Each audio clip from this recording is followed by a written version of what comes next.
Hola y bienvenidos al podcast de la Iglesia Bautista Central Hispana en Wharton, Nueva Jersey. Somos una iglesia dedicada a predicar el Evangelio del Señor Jesucristo y a edificar a cada oyente con mensajes llenos de esperanza y verdad bíblica.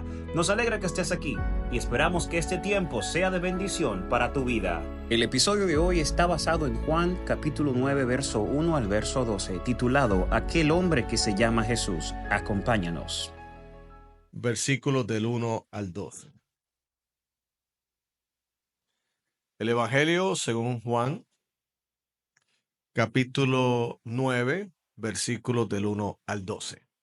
Y una vez que los tenga, si su condición física así le permite, favor estar en pie para hacer lectura de los versos que son la base, inspiración para el mensaje de esta tarde. Juan capítulo 9, versos del 1 al 12. Y le hemos titulado al mensaje en esta tarde, Aquel hombre que se llama Jesús. Aquel hombre que se llama Jesús. Y dice así la palabra del Señor en el nombre del Padre, del Hijo y del Espíritu Santo. Dice, al pasar Jesús, vio un hombre ciego de nacimiento. Y le preguntaron sus discípulos diciendo, Rabí, ¿quién pecó, este o sus padres, para que haya nacido ciego?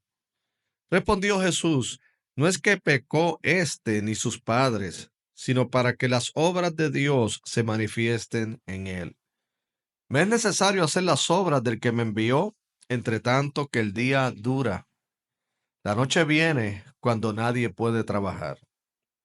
Entre tanto que estoy en el mundo, luz soy del mundo.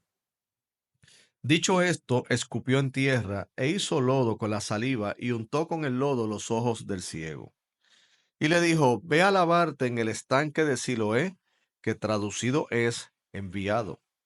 Fue entonces y se lavó y regresó viendo. Entonces los vecinos y los que antes le habían visto que era ciego decían, ¿no es este el que se sentaba y mendigaba? Unos decían, él es, y otros, a él se parece. Él decía, yo soy. Y le dijeron, ¿cómo te fueron abiertos los ojos? Respondió él y dijo, aquel hombre que se llama Jesús hizo lodo. Me untó los ojos y me dijo, ve al Siloé y lávate. Y fui y me lavé y recibí la vista. Entonces le dijeron, ¿dónde está él? Él dijo, no sé. Pueden sentarse, mis amados hermanos. Este mensaje, para el próximo domingo, pues continuaremos esta historia, ¿verdad? Porque es una historia extensa, según nos lo reseña el apóstol Juan en su evangelio. Pero me cautivó cuando le preguntaron al ciego acerca de quién había sido el que lo bendijo a él en la recuperación de la vista. Y él dijo, aquel hombre que se llama Jesús. Saben que millones de personas a través de los siglos, personas simples, personas del pueblo sin mucha educación, personas con educación, personas de un estado socioeconómico no muy favorable, entiéndase pobres, personas de clase media, personas de clase alta, han sido beneficiados por ese hombre que se llama ¿qué? Jesús. Han recibido una bendición de parte de él. Y en esas etapas de infancia, en lo que entiéndase en la vida espiritual, que es cuando uno está comenzando en el Señor, uno no goza de los conocimientos teológicos profundos y doctrinales que se van adquiriendo con el paso del tiempo. Pero sin embargo se tiene lo que es más importante. ¿Qué es lo más importante? Primero, haber tenido un encuentro con el Señor. Segundo, haber sido tocado y bendecido por el Señor. Y tercero, tener la capacidad de mostrarle al mundo cuál ha sido tal bendición y tal beneficio, de manera que los otros pregunten, ¿quién es ese Jesús? La verdad es que mientras más profundicemos en las escrituras y más aumente nuestro conocimiento de la Biblia, eso es muy bueno y a eso aspiramos como creyentes.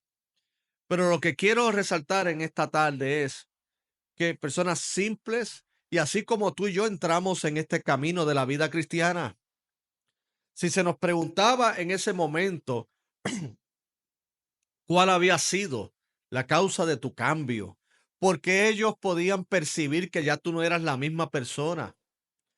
Posiblemente éramos esa persona rencorosa, esa persona llena de raíces de amargura, con resentimientos, y de momento las personas pueden apreciar no a ese Carlos o esa María o ese José que se retraía, sino que a ese que ahora puede destellar y puede reflejar luz.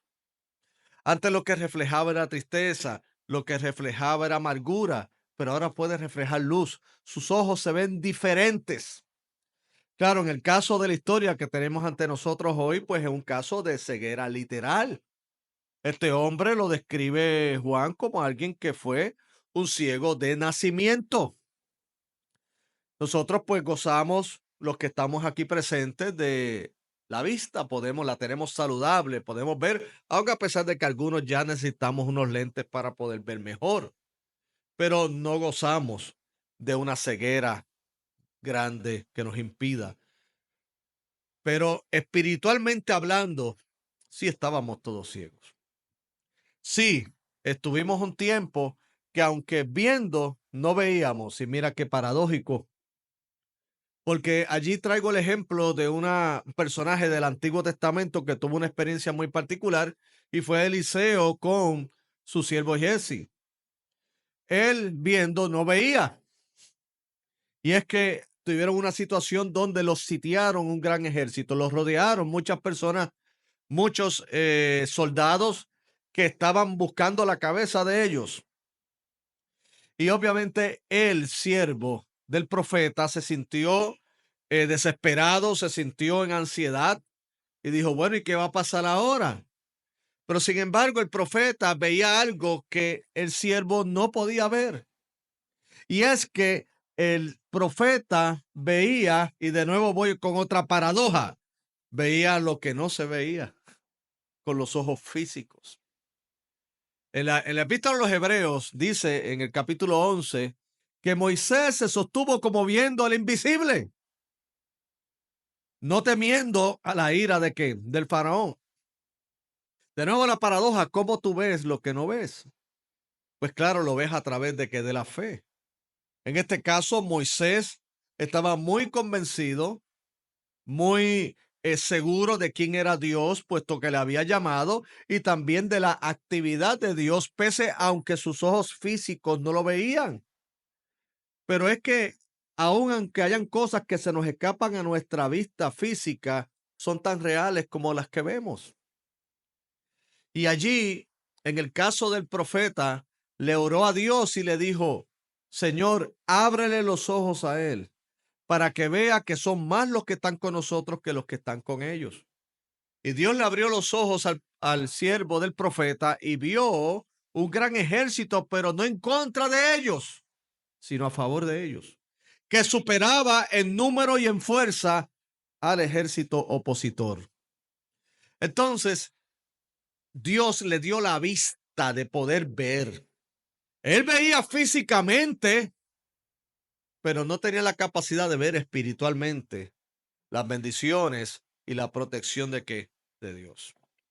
Vamos a ver en esta experiencia de este hombre ciego de nacimiento y lo vamos a utilizar como una imagen de lo que de nosotros, como aquellos que hemos sido beneficiados y bendecidos por el Señor, como el Señor también abrió nuestros ojos. Y si no ha sido el caso, que posiblemente tú llegaste viendo y no viendo, de nuevo la paradoja, posiblemente llegaste viendo, si ves el lugar, me puedes ver a mí, puedes ver los hermanos, gozas de la vista, del sentido de la vista física. Pero sin embargo, todavía tus ojos no han sido abiertos para ver a Jesús. Mi oración es que hoy el Señor abra tus ojos. Que el Señor pueda abrirte tus ojos a la realidad de que primeramente Dios es real, de que Jesucristo es el Señor y de que Jesucristo tiene el poder para restaurar no solamente tu visión espiritual, sino que tu visión espiritual va a permitir que puedas ver la grandeza de Dios y aferrarte a Jesucristo como Señor y Salvador de tu vida. Y a eso es lo que estamos nosotros aspirando como resultado de la exposición de mensaje. Personas simples que tienen un encuentro con Jesús y que de momento, les repito, no tienen todas las explicaciones teológicas y doctrinales, pero sí saben que ese hombre llamado Jesús, que cuando lo analizas teológicamente sabes que es mucho más que un hombre, porque es como dice el Evangelio de Juan, es el verbo de Dios, te bendijo y te restauró la vista y sobre todo la salvación. Allí propio a los tiempos de Jesús, y aquí vamos un poquito de contexto, Jesucristo transitaba, ¿no? Caminaba por las diferentes regiones. Jesucristo vino, según dice la Escritura, a buscar y salvar ¿qué? A lo que se había perdido. Y si hay algo hermoso de la encarnación de Dios en Cristo Jesús es que Dios mostró en Cristo la empatía hacia la humanidad. O sea, Dios no simplemente se quedó observando el sufrimiento humano, sino que envió a Jesucristo. Jesucristo vino, se encarnó, participó en el plano humano, se sujetó a las necesidades mismas de un ser humano. Jesucristo tuvo que comer, Jesucristo tuvo que tomar agua, Jesucristo tuvo que descansar. Pero no solamente eso que es propio del ser humano, sino que también Jesucristo comenzó a sentir las emociones propias de un ser humano cuando está en el sufrimiento. Jesucristo lloró ante la tumba de una persona muy querida por él llamada Lázaro. Jesús lloró. Jesús lloró al ver la condición espiritual del pueblo. Jesucristo se movió a misericordia cuando una multitud le siguió y estuvo con él por mucho tiempo escuchando sus mensajes. Y al momento de regresar a sus hogares, él dijo, no es bueno que ellos regresen a sus lugares sin comer. ¿Por qué? Porque el Señor comenzó a mostrar que su misericordia, comenzó a mostrar que su amor, comenzó a mostrar su empatía con una humanidad que aunque en pecado, que aunque renuentes a saber de él, a conocer de él y a buscarle y adorarle, sin embargo, él le mostró algo que la humanidad necesitó y todavía necesita. Y es que alguien muestre amor incondicional hacia ellos. Amor. Amor incondicional. Que pese a las renuencias que haya en el corazón de no buscarle, a pesar de que de momento puedan ser un poquito hostiles, sin embargo, el amor incondicional es fuerte, es intencional, es perseverante y es constante y puede transformar el corazón del hombre. Y especialmente que el amor de Dios a través de la persona de quién? De Jesucristo. Y Jesucristo caminó y se encontró todo tipo de personas. Se encontró, de acuerdo al Evangelio de Juan, en capítulo 4, una mujer que había tenido una vida, ¿verdad?, un poquito inestable, estaba desorientada, fue a buscar agua en un pozo. Jesucristo entabló una conversación. ¿Por qué? Porque amó a la gente. Jesucristo no esquivó a la gente, Jesucristo amó a la gente. Y esta mujer samaritana que de por sí, por su origen étnico, era motivo de rechazo por algunos, y el otro aspecto de que era mujer en esos tiempos, un hombre judío hablar con una mujer, pues no era algo decoroso. Sin embargo, Jesucristo rompió todas esas barreras y dijo, no, yo voy a hablar con ella. No solamente voy a hablar con ella, yo voy a escucharla, voy a atender su situación. Claro que en la conversación tuvo que confrontarla con decisiones muy mal hechas en el pasado. Tuvo que confrontarlas con su pecado, pero todo dentro de un marco de ¿qué? De amor y de empatía. Lo que trajo como resultado que esta mujer no solamente tuviese un encuentro con el Señor, sino que también fuese a los samaritanos a llevarle el evangelio de Jesucristo. Lo tuvo también un encuentro con un hombre llamado Nicodemo, que en este caso era un hombre principal, religioso, muy respetado, y que vino de noche a conversar con Jesucristo. Y Jesucristo tuvo esa conversación que en este sentido el favor que tuvo Nicodemo fue que recibió la información correcta acerca de lo que Jesucristo dijo de nacer de nuevo. Estos son ejemplos de lo que está en el Evangelio de Juan y el que nos ubica hoy. Un ciego de nacimiento. Ese énfasis es muy importante porque el Evangelio de Juan quiere resaltar que aquí hubo un milagro. ¿Por qué? Porque el Señor puede obrar milagros con aquellos que lamentablemente han padecido ceguera, pero es por el tiempo, o sea, por alguna condición de enfermedad. En un momento vieron y luego pues no pudieron ver por las situaciones de enfermedad diversas que hay. Pero este no fue el caso. Y le digo, porque si hubiera sido el caso que él vio antes y ahora no veía y ahora Jesucristo lo sanó, los escépticos hubieran dicho, ah, no, es que ese hombre no era tan ciego nada. Ese hombre veía un poco. Y ahora pues se sugestionó, pensó que el lodo que le empaparon en los ojos lo podía sanar y esa sugestión lo llevó a que ahora podía ver. Esas son las explicaciones que utiliza el hombre moderno para desmerecer a Dios. Pero el texto te dice que él nació ciego, ciego. Su vida desde que su mamá le dio, estuvo el alumbramiento fue oscuridad. Lo que conoció del mundo fue a través de otros sentidos. Posiblemente tú y yo no podemos entender eso porque de nuevo gozamos del sentido de la vista.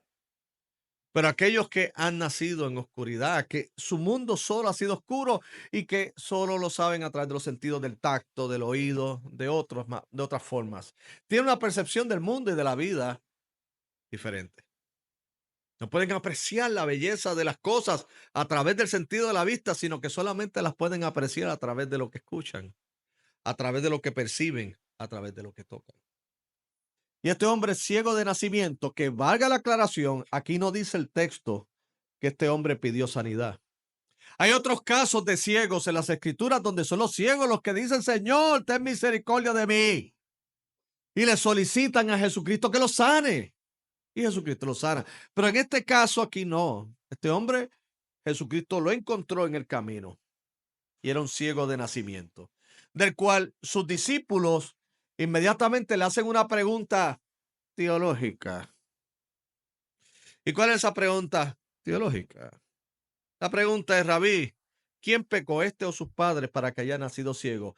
Porque para algunos, dentro de su racionamiento, de lo que habían aprendido en términos teológicos, entendían que las aflicciones de una persona, sean de enfermedad, sean de depresión, sean de que económicos, de en cierta medida todos vienen como resultado del pecado. Y ciertamente, mis queridos hermanos, sí, hasta hay eventos de muerte que vienen como resultado del pecado. Claro que sí. Personas que cometen delitos y lamentablemente mueren por eso. La escritura te dice que algunos pueden padecer ciertas aflicciones físicas como la lepra, como fue el caso del Antiguo Testamento, que el Señor sí lo permitió en algunos casos. Pero hermano, la enfermedad y el sufrimiento no necesariamente viene porque tú pecaste o pecaron tus padres. La enfermedad y la aflicción es propio de la humanidad. Ese análisis que pueden hacer algunos, inclusive un análisis que yo considero a veces hasta cruel, de algunos en el sector evangélico que dicen, ah, pero si él es creyente y está enfermo es porque ya no le cree a Dios. ¿Qué es eso?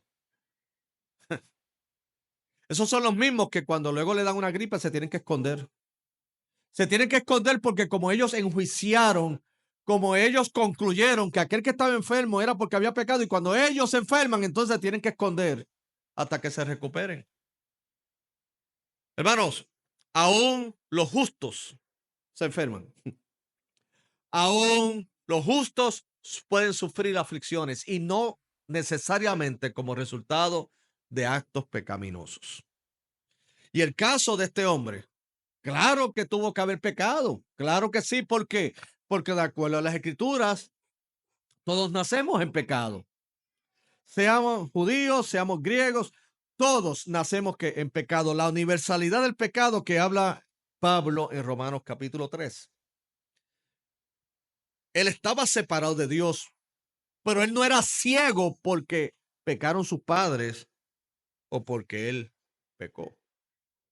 De hecho, en el libro del profeta Ezequiel, en un momento dado, había una frase que se decía que los padres que se comieron las uvas amargas y a los hijos le da la dentera.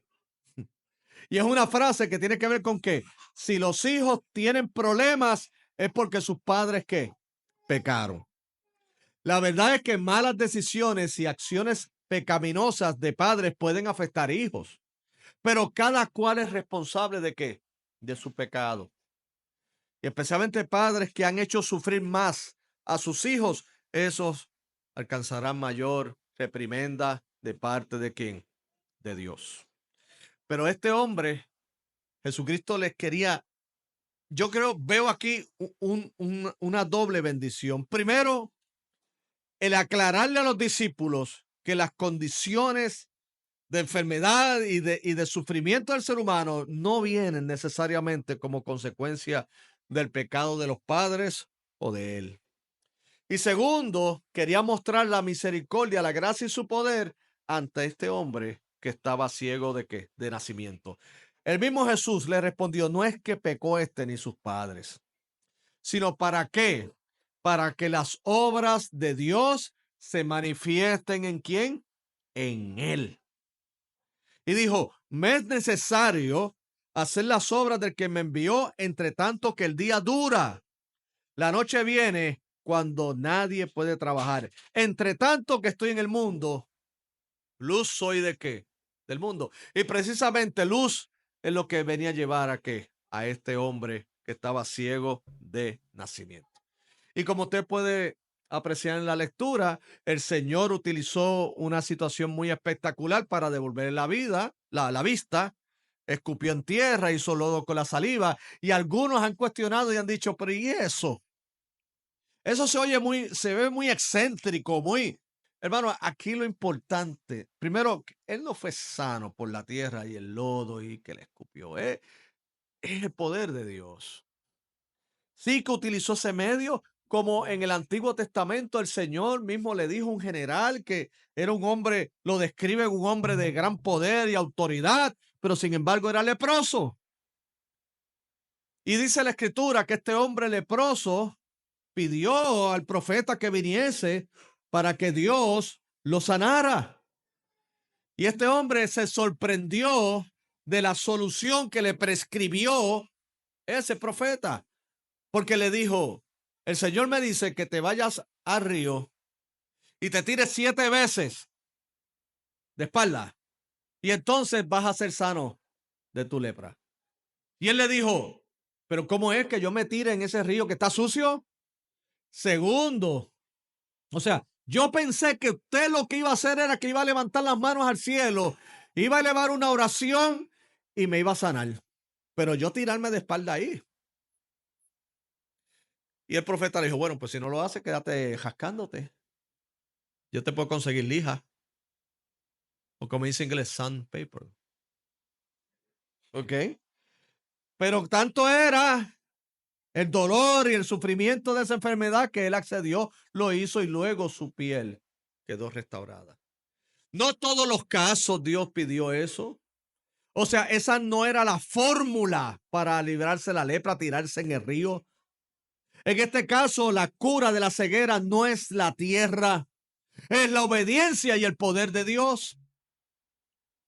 Y a nosotros, para que ser sanos de nuestra enfermedad espiritual del pecado, nuestra naturaleza, el Señor nos encomienda venir a Cristo, reconocer al crucificado, reconocer a aquel que resucitó al tercer día, aquel que ascendió a los cielos y viene por segunda vez, aquel que es menospreciado y ridiculizado por algunos en la sociedad, pero exaltado y adorado y amado por otros.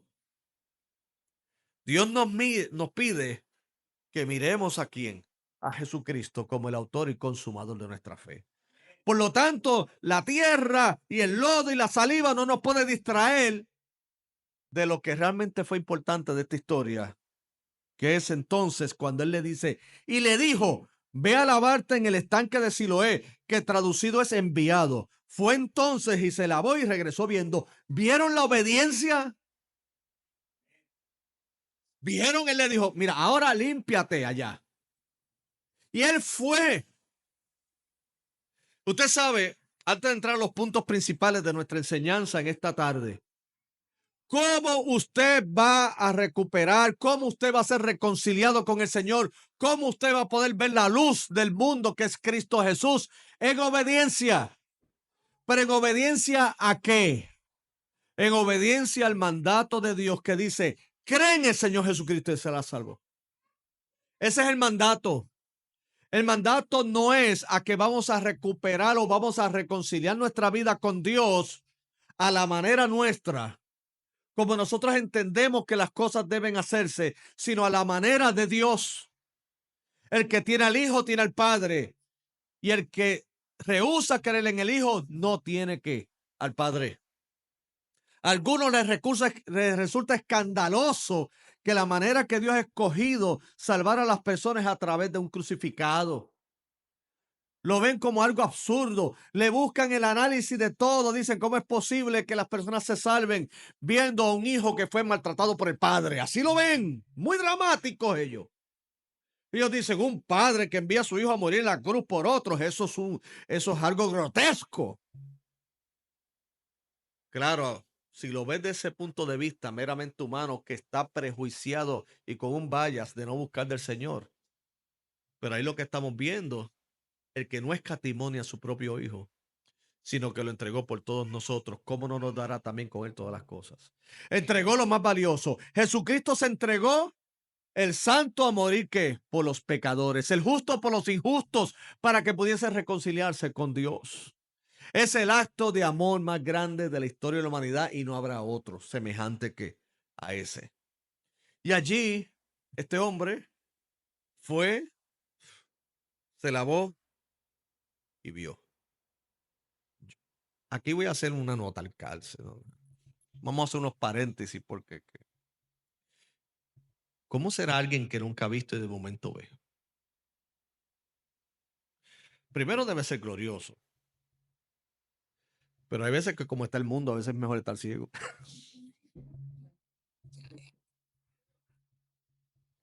Vuelvo y le digo, no quiero alterar esto porque de verdad es una bendición. El que tú caminaste en oscuridad y ahora ves. Ahora ves.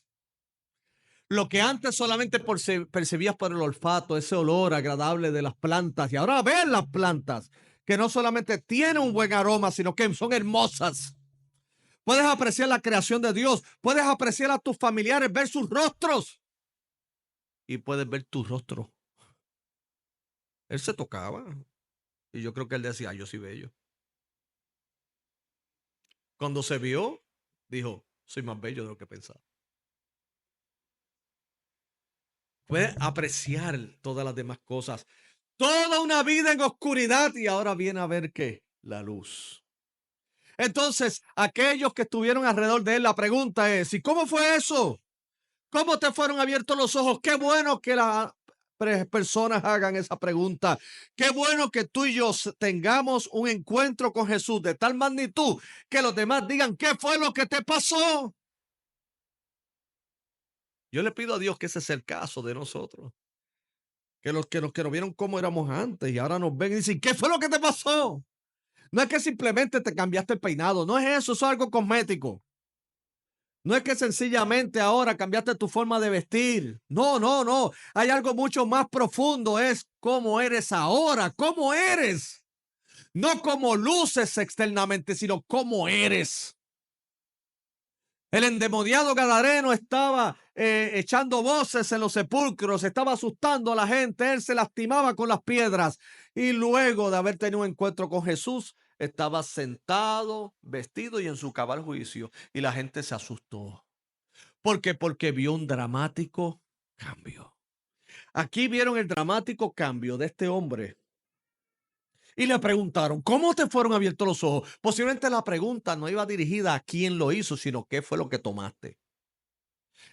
Yo le voy a decir algo, es propio de lo que pasa hoy. Hoy día, oye, te ves más delgado, ¿qué estás tomando? Cuando le dicen, no, es que estoy en el gimnasio 2 horas diarias, dicen, en el gimnasio. No, no, yo quiero que tú me digas qué estás tomando. Yo quiero tomar algo que me haga el resultado, no que me ponga en el gimnasio a sudar. Cuando la gente ve cambios, puede ser que te digan, bueno, ¿y a qué psicólogo tú estás yendo? Y vuelvo y te digo, no menospreciamos el trabajo de los psicólogos y los consejeros. Son muy valiosos también. Y la gente puede preguntar, ven acá, pero de momento ese matrimonio estaba en ruinas y ahora están muy bien y se ven como que las cosas están caminando en orden. ¿Qué fue lo que pasó? ¿Qué libro leyeron? Usted no se encontró con gente así. ¿Qué estás leyendo? ¿Qué tomaste? Entonces cuando uno le dice, no, no, ni tomé algo, ni no necesariamente leí algo, es que escuché algo. ¿Y qué fue lo que escuchaste? La voz de Jesús, en nuestro caso. Escuché el evangelio. Escuché que Jesucristo es el Señor. Y el Señor abrió mi corazón, abrió mis ojos para ver qué, su gloria. En el caso del cómo te fueron abiertos los ojos, de nuevo, yo creo que ellos esperaban, no, mira que tomo agua del Siloé y esa agua purifica, vamos, y yo me imagino los capitalistas del tiempo, vamos a comprar Siloé y la vendemos en botella. Agua para curar la vista y la vendían por muchos denarios. Los capitalistas del tiempo, ¿verdad? Sí, porque cuando descubren una bendición, ellos no están pensando en compartir esa bendición con otros, sino cómo venderla. Sí, sí, sí, sí. Oh, sí. Así es el ser humano, más en este lado del mundo. O sea, si dicen que fue el lodo, pues el lodo, vamos a envasar el lodo. Y vamos a patentizarlo y vamos a venderlo en lugar de decirle a todo el mundo, venga el lodo ese y sea favorecido. Qué bueno que a Jesucristo no lo podemos patentizar, aunque algunas iglesias han querido hacer de Cristo un negocio y yo aborrezco eso. Jesucristo es todo aquel que Él viene, tiene vida eterna. Todo aquel que viene a Él. Los bautistas no tenemos el copyright de Jesucristo. Los presbiterianos no lo tienen. Los pentecostales no lo tienen. Jesucristo es el Hijo de Dios. El Evangelio está disponible a toda persona. Y todo aquel puede venir a Él con un corazón sencillo, contrito y humillado y va a alcanzar misericordia. Algunos evangélicos han querido envasar a Jesucristo y ellos venderlo. No. Jesucristo se comparte. Se comparte el evangelio y las personas vienen a los pies de Cristo. Entonces, ¿cómo te fueron abiertos los ojos? Y ahí es que él le dice, aquel hombre que se llama Jesús, qué lindo. Aquel hombre que se llama Jesús. Hizo lodo, me untó los ojos y me dijo, ve al Siloé y lávate. Pero mira lo importante, fui y me lavé y recibí la vista. Entonces le dijeron, ¿dónde está él? Y él le dijo, no sé. Claro, esta historia es como las buenas películas y los seasons que usted ve en los streaming. To be continued. Pero en lo que nos presta hoy el tiempo es aquel hombre que se llama Jesús. Aquel hombre que se llama Jesús, ¿qué hizo con este hombre que es algo que ha hecho en nuestras vidas y lo hace y lo puede hacer contigo? Primero, aquel hombre que se llama Jesús lo escogió para glorificarse. Escogió a este hombre en su condición para él glorificarse. Miren lo que dijo Jesucristo cuando le preguntaron si es que este había pecado o sus padres, y él dijo no, sino para que las obras de Dios se manifiesten en él. O sea, Jesucristo fue y lo escogió para glorificarse. Y digo escogió porque aquí la iniciativa fue de él. Nosotros amamos a Dios porque Él nos amó ¿qué? Primero. Nosotros estamos aquí porque el Señor nos escogió por su gracia. Bendita sabiduría de Dios, bendita gracia de Dios, un poco incomprensible ante la finitud de nuestro intelecto, pero qué grande cuando la aceptamos. Dios lo escogió a Él para glorificarse. Vio su condición de ceguera y vino y lo infundió en amor. Porque le voy a decir algo, aquí hay un amor implícito. Cuando tú te acercas a alguien y le vas a favorecer con una bendición, el amor está ahí. No está la agenda de ganar algo, un beneficio de él. La única agenda era bendecirle. Y ese es el Señor que conocemos, que es tan diferente al mundo que vivimos. ¿Cuántos solamente nos buscan para favorecerse ellos, verdad? Hasta en relaciones. En estos días escuché una historia de una joven que se enamoró perdidamente de un compañero de universidad.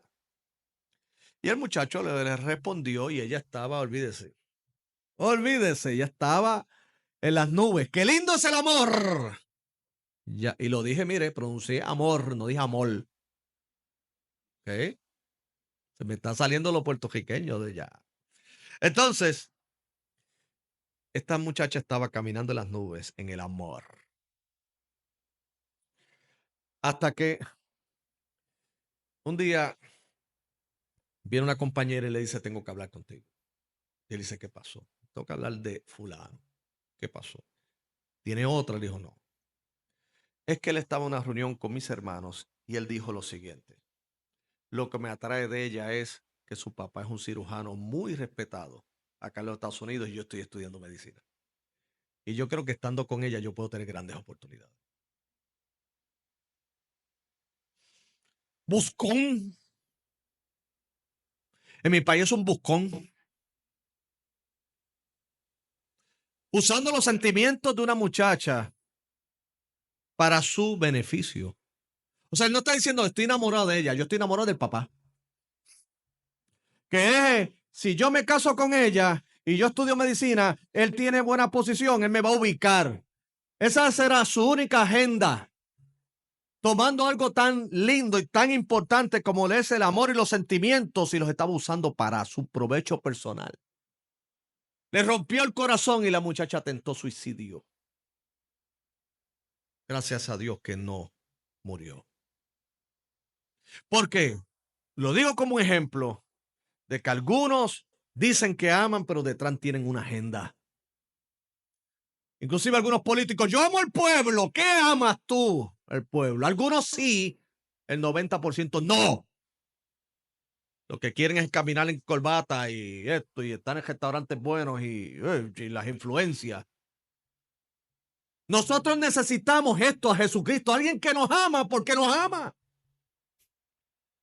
Porque Él no puede sacar nada de mí porque todo es de Él. O sea, el Señor no puede decir, no, yo de Carlos voy a sacar un provecho grande. Carlos es un pelado en todo el sentido de la palabra. Espiritualmente muerto y es pastor. Pero yo le hice mi hijo porque lo amo. Yo necesito ese amor y tú necesitas ese amor. ¿Tú no crees? Claro que lo recibimos de nuestros padres porque la máxima del amor incondicional son nuestros padres en el plano humano. Tus padres, yo sé que te han amado en un contexto de una relación normal y saludable, porque sé que hay excepciones. Pero nuestros padres siempre nos amaron sacando A o sacando F o como le dicen en algunos países, sacando 10 o 1. Claro, que si sacabas 1, pues venía una expresión cariñosa de chancla, pero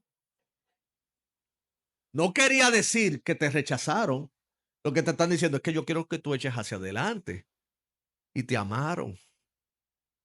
Pero si ese es el amor imperfecto de un padre que nos bendice tanto cuanto el amor de Dios, que es perfecto.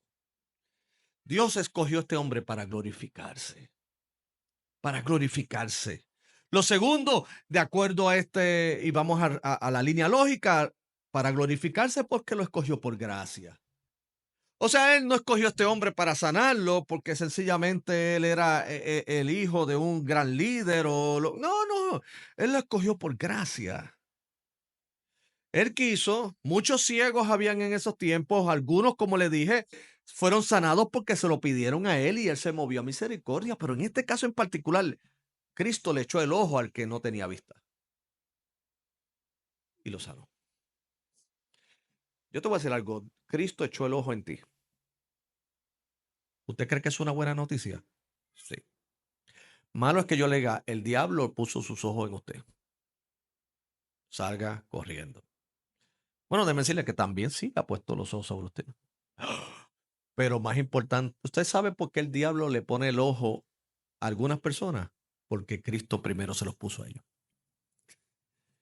Solo tienen valor para el infierno los que están siendo favorecidos por Dios.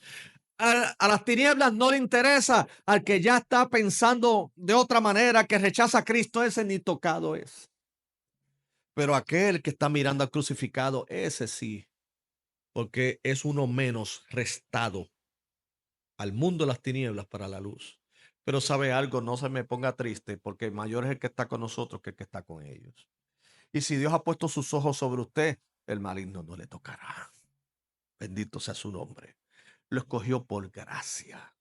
La iniciativa, el amor incondicional, el impactante amor de Dios, que quería llevarlo y reflejarlo y dejarlo como un legado en las Sagradas Escrituras para que nosotros hoy apreciáramos su amor y su misericordia.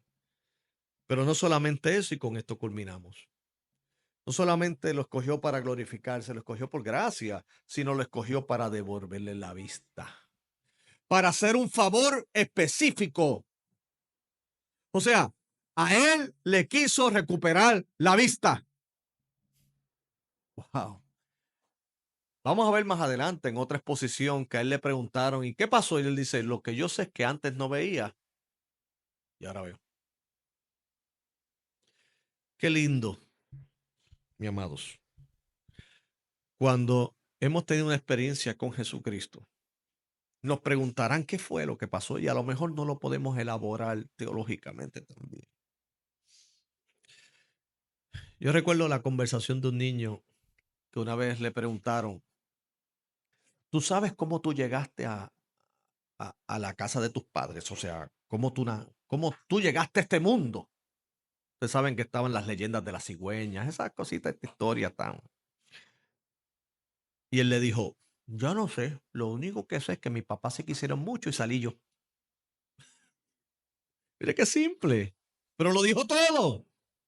Los detalles los se enterará en la clase de ciencia más adelante. ¿Verdad que sí? Ahí se enterará de todos los procesos que eso le tocará a usted como padre explicarle. Recientemente en una escuela, un niño de apenas que 4 años viene y me dice, Mister, ¿cómo nacen los bebés? Y yo, nacen los bebés en un hospital. No, no, ¿cómo nacen? Salen de la barriga del niño. No, no, ¿cómo se hacen? Que te lo explique tu mamá. Que te lo explique. Cuando tú llegas a tu casa y dices, mami, ¿cómo fue? Y después me compartes. Yo no voy a entrar en ese proceso. Yo creo que eso es parte de que los padres se lo expliquen, ¿verdad? Los niños tienen buenas preguntas. Hay ciertas contestaciones que es mejor que sus padres se las den. Y le voy a decir algo.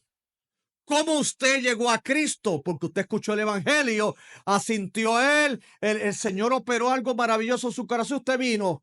Y de momento usted no sabe que todo eso que pasó allí es porque se concertó desde la eternidad, que Dios hizo un plan glorioso, que Dios lo había escogido desde antes de la fundación del mundo y entonces reveló a Cristo en usted, lo llevó a sus pies y ese plan se consumó y entonces usted va a estar con él eternamente y para siempre.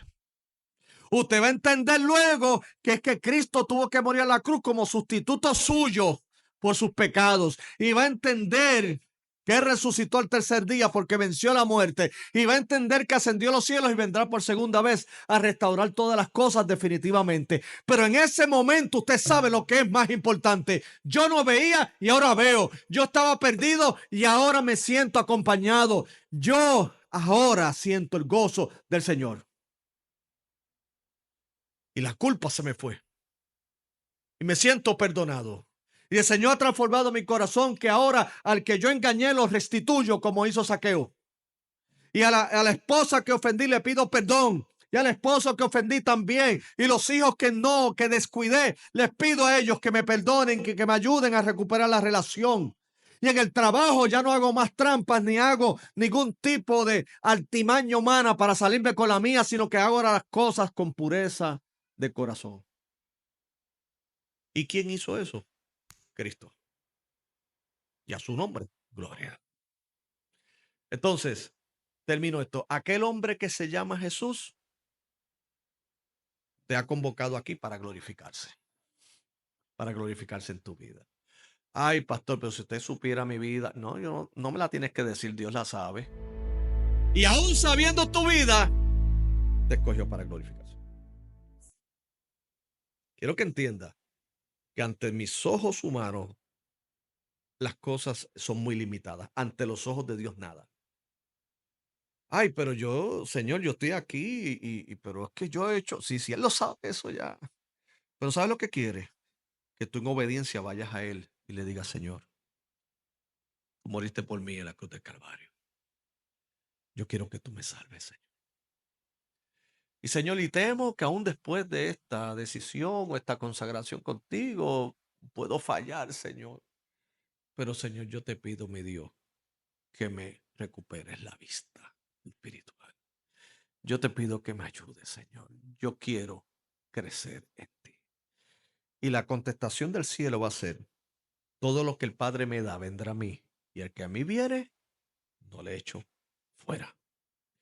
Así que aquel hombre que se llama Jesús es quien nos ha dado salvación y vida eterna. Pero cuando ya sabemos teología, es más que eso. Es el Dios encarnado. Es el verbo de Dios, el Mesías.